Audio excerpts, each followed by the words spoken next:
შეთავსების მატრიცა ეს არის უნივერსალური მეთოდი იმისთვის, რომ გამოვარკვიოთ ესა თუ ის ადამიანი რა როლს თამაშობს ჩვენს ცხოვრებაში. ჩვენ შეგვიძლია გავიგოთ, ვინ ვიყავით ერთმანეთისთვის წინა ცხოვრებაში, რა მისია გვაქვს და როგორ მოვმართოთ ჩვენი ურთიერთობები დადებით ასპექტში. უფრო ცხადი რომ იყოს, მოდი განვიხილოთ ერთ-ერთი შეთავსება პრინცესა დიანას და პრინც ჩარლზის. ვიცით ჩვენ რომ ისინი თავისი ნების გარეშე იყვნენ ერთად.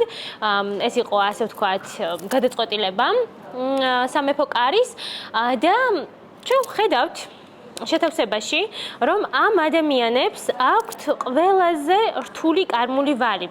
18-9, ასევე მე-18 ენერგია ცენტრში და სარკისებური დამოკიდებულება ერთმანეთთან მე-15-მე-12 ენერგიები, რაც გვაძლევს შებოჭილობას, რაც გვაძლევს ძალიან არაადეკვატურ დამოკიდებულებას ერთმანეთთან, ჩნდება ხოლმე ოთხკუთხედები, სამკუთხედები, ქალბატონი განსაკუთრებით ძალიან ცუდად გრძნობს ამ დროს თავს და ჩვენ ცხადად ხო ვიცით, რაც მოხდა პრინცესა დიანას თავს და დარწმუნებული ვარ, რომ ეს იყო უშუალოდ ურთიერთობების ბრალი.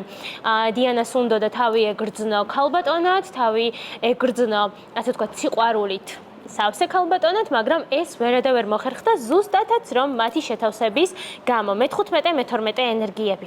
ეს არის ყველაზე დაძაბული დამოკიდებულება ერთმანეთთან და ადამიანები ამ შემთხვევაში მხოლოდ უარყოფით ხედავენ ერთმანეთში, ადანაშაულებენ ერთმანეთს და რა თქმა უნდა ეს იწვევს ძალიან დიდ ფსიქოლოგიურ შეიძლება ვთქვათ პრობლემებს, რაც აისახეს შემდეგ დიანაზე განსაკუთრებით. ამ მატრიცის პლუსში გასაყვანად ამ ურთიერთობების დასალაგებლად აუცილებელი იყო უბრალოდ ერთმანეთთან კომუნიკაცია, აუცილებელი იყო სულიერი ბმა და ერთობა მათ შორის.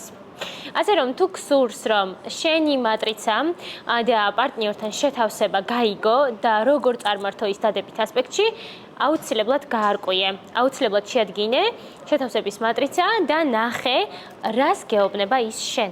დიდი იმედი მაქვს მოწოდებული ინფორმაცია თქვენთვის იყო სასარგებლო და არ დაგავიწყდეთ ჩვენი YouTube არხის გამოწერა. მიყვარხართ ძალიან. მომავალ შეხვედრამდე.